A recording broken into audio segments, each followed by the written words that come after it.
Hi, everyone. Happy Friday. Thanks for joining our LinkedIn Live today. My name is Kirsten Stoner. I'm a technical analyst on the product strategy team here at Veeam. Today, I'm here with Karinne. How are you doing today, Karinne? All right, working through the work at home life. I'm also on the product strategy team as a technologist, and we're about to come at you with a whole bunch of information pretty immediately, but feel free to reach out and ask questions. We're happy to have meet any gaps in between if you have questions on anything we're covering today. Great. So yeah, let's get started. Today, we're going to talk about some 10 best VM backup tips that you should be using. That you can't live without Oh, that you can't live without. My bad. in 20 minutes. Yes. So our first tip is to identify the critical virtual machines running in your data center. And So the first step, is to know your applications. Businesses today rely on applications like Oracle, SQL, Exchange, Active Directory, and SharePoint. So it's important that you know what your business relies on and you're backing them up. Your backup solution should have application-aware image processing available. And this really allows you to leverage that volume shadow copy service to coordinate the quiescence of that application to take a consistent backup. Now, what if your application doesn't support volume shadow copy service? Then you want to probably take a look at some custom pre-freeze and post-thaw scripts for your applications to perform that quiescence to bring that application into a consistent state when you take that backup. I want to call out for Veeam the Veeamathon sessions that we're going to be having is going to cover pre and post all scripts in one of those sessions, so don't miss out. They're going to show you exactly live and how to do some troubleshooting on that in case you run into any kind of issues. I think specifically it's going to be for PostgreSQL on a Linux machine. Yeah, that's really cool, Corinne. So if you guys haven't, that makes me think, if you guys haven't, registered for Veeam yet, make sure you check that out and register. And come see the Veeamathon section. There, it's all live, and you can come ask any type of questions that you want to those engineers.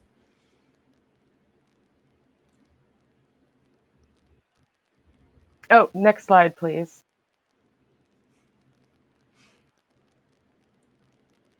So just like you should know what applications your businesses rely on and being able to take an application consistent backup, you should have a backup solution in place that provides you with flexible recovery options. And with Veeam, from one backup, you get 83 recovery scenarios, and that gives you things for those applications. The Veeam Explorers for Active Directory Exchange gives you granular restore options that you can use when you need to, maybe restore an email or a user. You can go ahead and go to the next slide. All right. And our number 2 tip is knowing where your data lives, whether it's VMware or Hyper-V, understanding where that data lives, whether it's a vSAN, vVol, or with the SMB storage on a Hyper-V cluster. You have different transport modes available for you to be able to back up from those storage types in the most optimal format. Especially if you have a storage that allows direct access in a physical server, you can completely take the load of that backup process off of your management network for any types of backups. And as a bonus, in the next section, if you have a virtual machine, and next slide, yeah. In the bonus section, if you have a virtual machine that has a disk type that's not supported for any type of snapshot, we have agents available, meaning you can deploy on those machines themselves and be able to back up without having issues in iSCSI bus sharing with a high load balance server. Those types of disks are not supported through VMware for a snapshot. In addition, if you have a free version of ESXi, ESXi does not allow for the API communications with the free editions, meaning that we cannot snapshot or send protocols to the Veeam backup and replication console as is, but you can deploy agents in that infrastructure and still back up all of those machines. As well as a Linux LVM encrypted volumes, the only way to get a proper backup of those volumes is with an agents for like Veeam agents for Windows. And that takes us to the next section. Know the backup zip code. And the backup zip code is our number 3 tip, the 32110. Now, most of you are probably familiar with the 321 part of this rule, meaning at least 3 copies of your data on 2 different media types, and at least one of those that are off-site. But as we come into the age of what we call resilient or smart ransomware, these types of attacks are able to affect more mediums, meaning we need a better policy in place. And that's where the 1-0 comes in. So you need to have at least one of those copies of the 3 copies that you're backing up to be either on an offline air gap drive or maybe something that's immutable like object storage. Now, the 0 means that you need to test those backups. You don't know if you're able to restore unless you've tested to be able to restore. Maybe it's an application that needs additional types of configurations to be able to be in a consistent state. That may mean bringing in the application administrator in some cases. Having a plan and knowing and testing is crucial to knowing that your data is going to be able to restore. And we move over to there's no such thing as too much cloud. You want to take it away, Kirsten? Yeah, and you're right. There is no such thing as too much cloud. And having an offsite strategy is necessary to meet the 3-2-1 rule. And when you think about an offsite strategy, you might think maybe you want to use an offsite data center, maybe you want to take a look at object storage, or maybe you want to use a service provider, someone on your side that is trusted and that you can send your backups to, and they can help you restore when needed. So if you're looking to use an offsite data center, some technologies you could take a look at is the backup copy job, or even replication. Replication gives you a replica of your virtual machine in a ready to start state, while the backup copy job is actually a copy of the backup file itself. So it provides a little bit less load on the production. You can take a look at object storage. So object storage is scalable and can offer long-term retention. So using Veeam with something like a scale-out backup repository and then being able to send those backups to object storage like AWS or Microsoft Azure is a really good way to store those long-term backups. And then lastly, use a service provider. Service providers are very important, and it is someone on your side, and they can help you with things like with using Veeam Cloud Connect, hosting your backups, and also hosting your replicas. So if you haven't checked that out, and if you're considering it, there are a lot of service providers that partner with Veeam, and there's probably definitely one in your area as well. So you can go to the next step. Point 5 is just going to be a callback to our previous point for testing your backups, because testing your backups is crucial. Your disaster recovery site tends not to have the same amount of resources as, say, your production environment. So you have to consider what applications and how many applications can come up on that site. Say production has 10 or 12 web application servers, you may need to consider maybe only spinning up 3 to 4 whenever you're in a DR situation. Getting business back up and running, even if it's not at its optimal peak. And then testing your application machines. Testing those application machines allows you to know those applications are going to be in a consistent state on the time that they're restored without additional steps. And if you do need to do additional steps, you know what those are, and you're not wasting time trying to find that application administrator. And is your DR site a part of the DVS from your production site? Meaning that if you fail over a virtual machine, are you going to need to re-IP that NIC or reinitiate the NIC to a standard switch on the DR site? And if you're not thinking about that during your replication process, then you're probably going to be spending a lot of time re-IPing your network and your network interface cards instead of having your machines and applications available to all of your employees. The next thing you need is what needs to be restored first.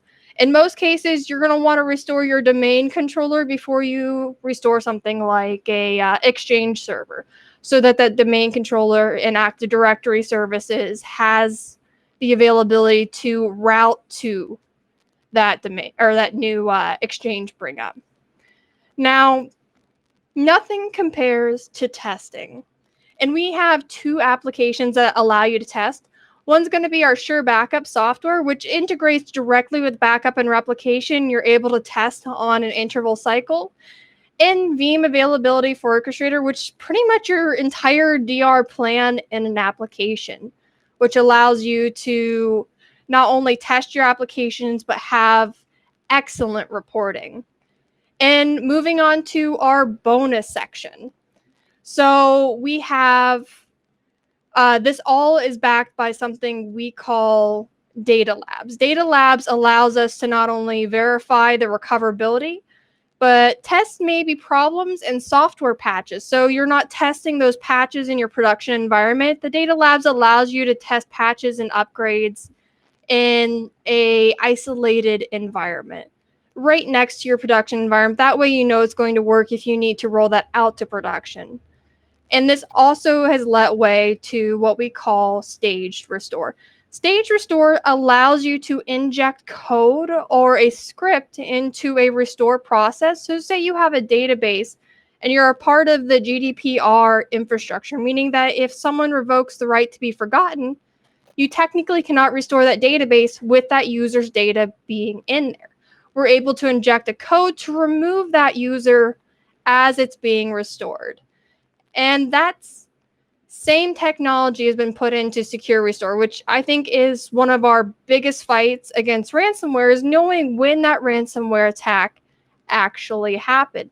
That way you're not just restoring that problem back into your infrastructure.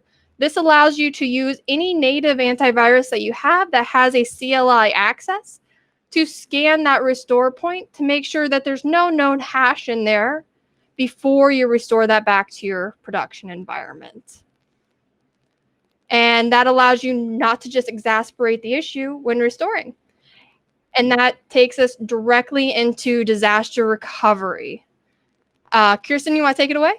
Yeah, since we're about halfway through of our 10 tips, do we have any questions that came in that we want to take a look at and see if we can answer? Okay, great. So that leads us to our number 6 tip, plan today. Determine what's mission critical for your business and make sure that it's included in your disaster recovery plan. Identify, what needs to be restored first, what, and the order it needs to be restored at. What are your recovery point objectives and RTOs? Who are these application owners? Make sure you guys are on the same page of when what your recovery point objectives and recovery time objectives are for those applications. And then involve your business stakeholders and understand those business objectives. If you're not involving these stakeholders, you're not going to know what they expect from you when it comes to restoring in a disaster. So if they're expecting your email server to be up first, that's something that you need to talk to your business stakeholders about and identify the plan necessary to make sure that is restored first, and the other applications and web servers and different things like that are restored after. And then lastly, just test.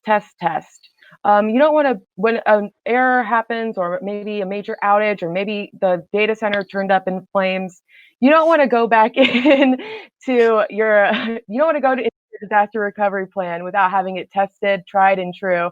And so if you do test, they'll just allow you to come in with a more level-headed, and you'll know what to expect when you go through with your plan.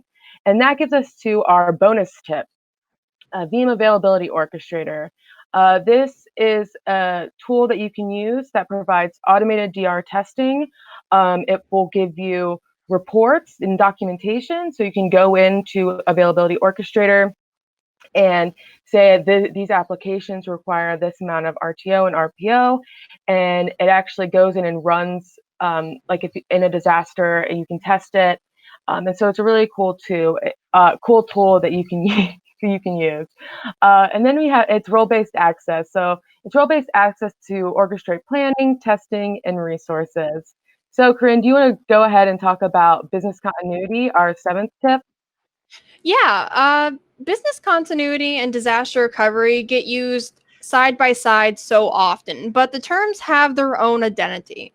Disaster recovery is definitely more towards the process of what's happening. So your plan to go over and what is going over and all of those applications.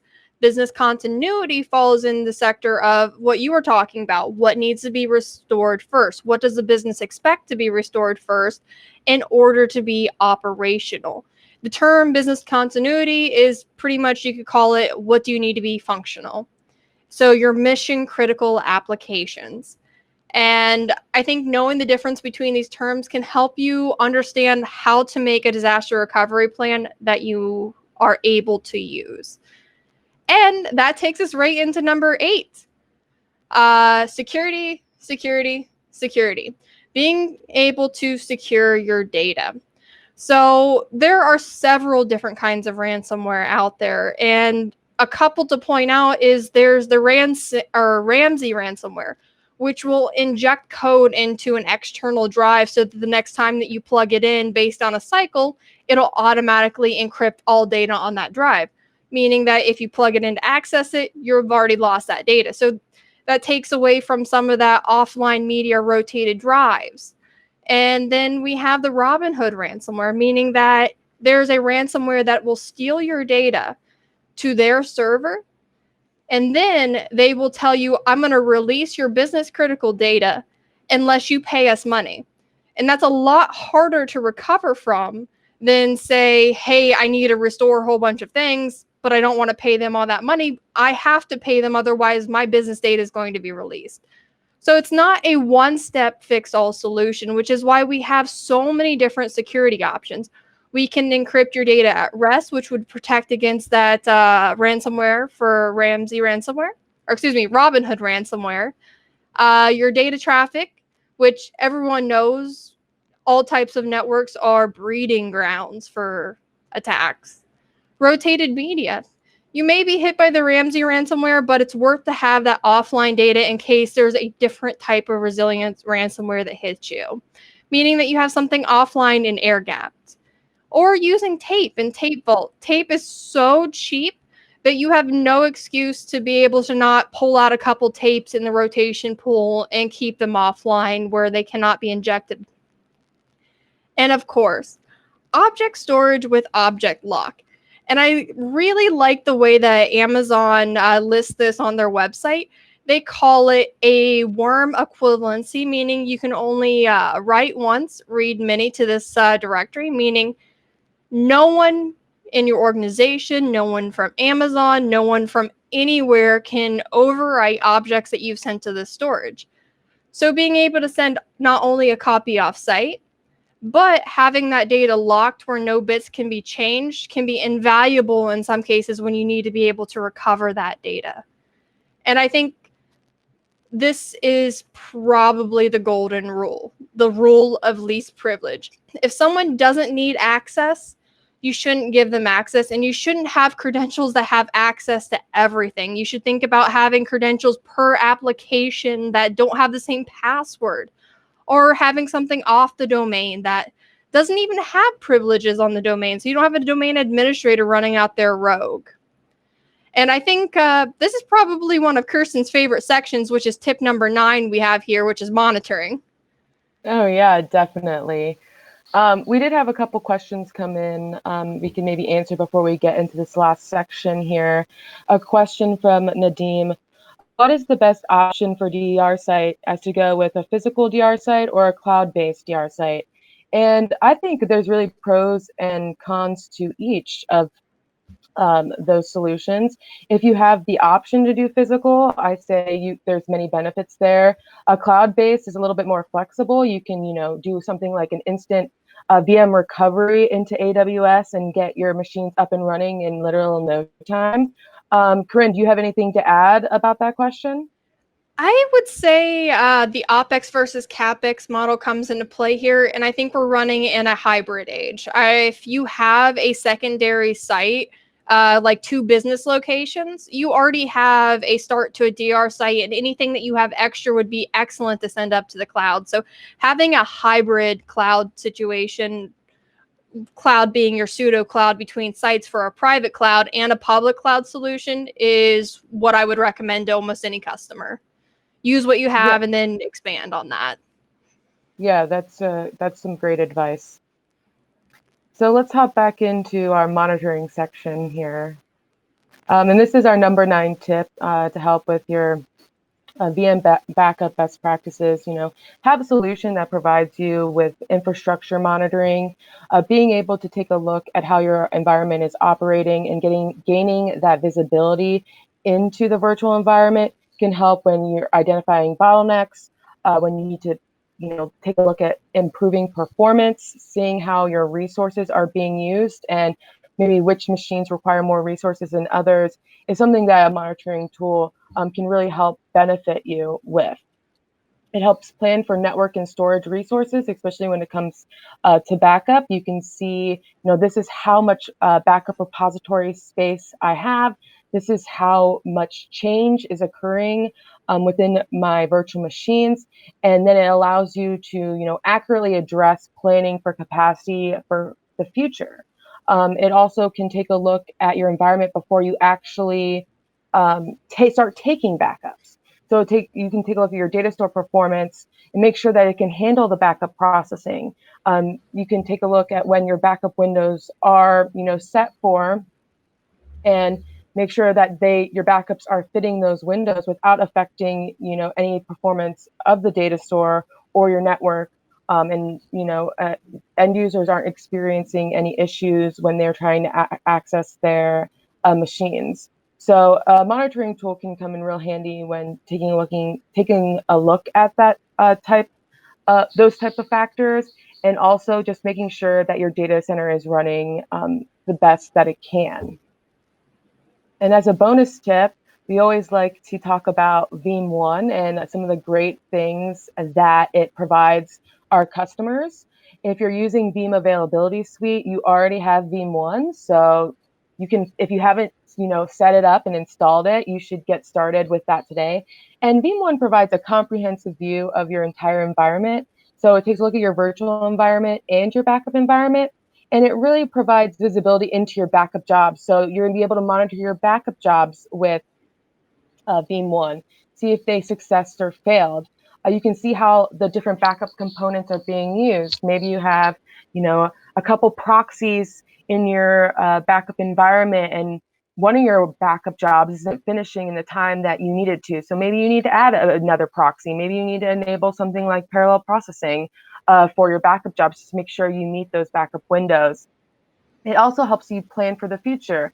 It has a lot of different reports in it that addresses VM change rate, like I mentioned on the previous slide. So you can, address future needs for capacity. And then also, identify performance trends, seeing how your backup environment's performing, different things like that. It has a lot of different reports, over 140 reports within it. One of the reports that we always like to talk about that also can come in with security is the restore operator report. Basically, it allows you to run a report and see who's performing restores in your environment. If they're accessing data they shouldn't be accessing. When I mean accessing data, I mean accessing backup data. And it's just a really cool report that allows you that visibility into your environment. So let's go ahead and transition into our last tip, which is know what support you have available to you when an issue does arise when it comes to VM backups. Yeah, I would say knowing your support is crucial because support has seen ransomware probably more times than you'll ever see in your entire lifetime. They have knowledge base articles generally entirely gathered around how their software can be optimized to fight those types of ransomware, and the community. Any type of support and community from all of your vendors, and even some community sites that aren't vendor specific, have great information where you can post your questions, how to optimize something, or what you may not be sure of, and they can swoop in and answer those questions. I know, Kirsten, you pretty much run the our Spiceworks network and are able to go in there and provide inside knowledge for Veeam products and how we can help Yeah, in different situations like this. I love my spice heads. Shout out to any spice heads that are tuning in live today on LinkedIn. I am one of Veeam's vendor reps on Spiceworks. So if you want to go ahead and follow me, that would be cool. Yeah, Spiceworks and communities like Reddit, different forums. I know VMware has a forum. Microsoft has a forum, Veeam has a forum. It's a great place to, talk to other people like you who are using the product and just get advice. If you run into an issue, there might be someone else who's run into that same issue. Twitter is also a really great place to go as well. When it comes to support, a lot of times I see, questions about, oh no, maybe your SQL server is acting up and you tweet, my SQL server is experiencing this issue, hashtag SQL help. And, there's always somebody that helps chime in. And that's what's really great about the tech community in general, is that everybody's always willing to help and share knowledge. Exactly. I've actually answered questions myself that we get funneled in through the Veeam side, like at Veeam, this thing's happening. Give me a moment. Let's go talk about this for a moment in our community. And our takeaways, pretty much our condensed list of what you need to know and what you should really take away from listening to us talk for the last, well, it was a little longer than 20 minutes, but we had a break in the middle. So what you need to back up. So what Kirsten was talking about earlier, know your applications, know your infrastructure, and talk to your application owners. They have so much information I can guarantee that you don't have, because we all as IT people wear so many hats. It's impossible to know everything. Yeah, make a plan and then test that plan. You don't want to go into something unprepared. And consider your impenetrable options, your rotated media, your tape vaults, and your, of course, object storage with object lock.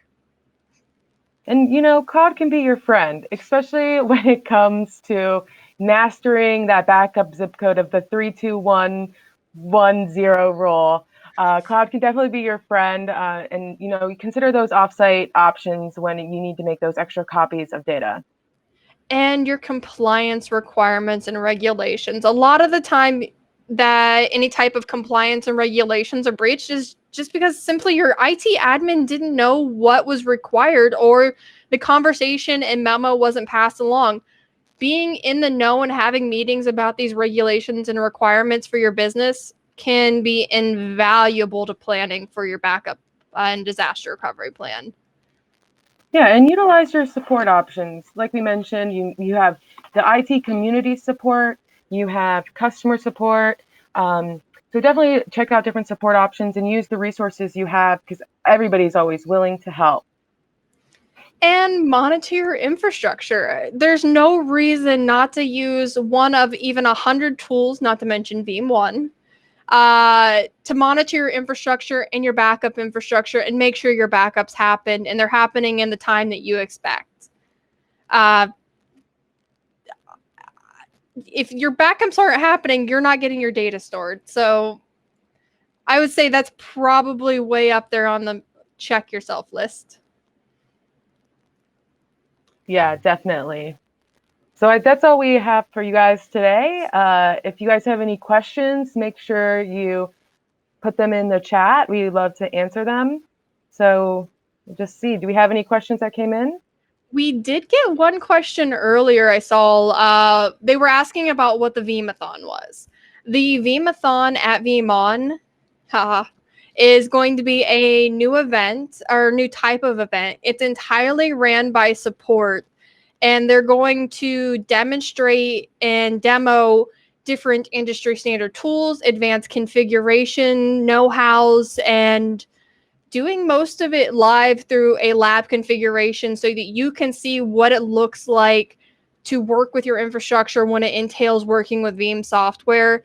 And of course, insights that you can only get by experience that you would gain through support. So yeah, and isn't that something new that we introduced this year, Karinne? Yep, completely new. It was going to be live at the sessions, but instead it's going to be live streamed online. If you come and drop into the session, and you answer or ask some relevant questions to what that engineer is working on, they're more than happy to answer your questions back live during that session. And we expect some great feedback from the community through there. Yeah, that's awesome. That will actually be really cool. And I know I'm excited to, check that out too, because I will be attending our VeeamON live event. Because I think we both have presentations, don't we? Or We do. I'll be covering the essentials of why you need to consider backing up Office 365, your Microsoft Office 365 environment. yes, I love Office 365. My session will actually be covering Veeam 1 V10 and some of the cool things that V10 brought to Veeam 1 for enhanced NAS visibility. We have we can actually monitor Nutanix AHV backup jobs if you're using Veeam availability for Nutanix. Just to name a few cool things that were released with version 10 of Veeam 1. Veeam 1 really got an overhaul with version 10. Excited to see Yeah. what's coming. Yes, definitely. All right. We really appreciate everyone joining us, the questions that filtered in, and the community engagement today.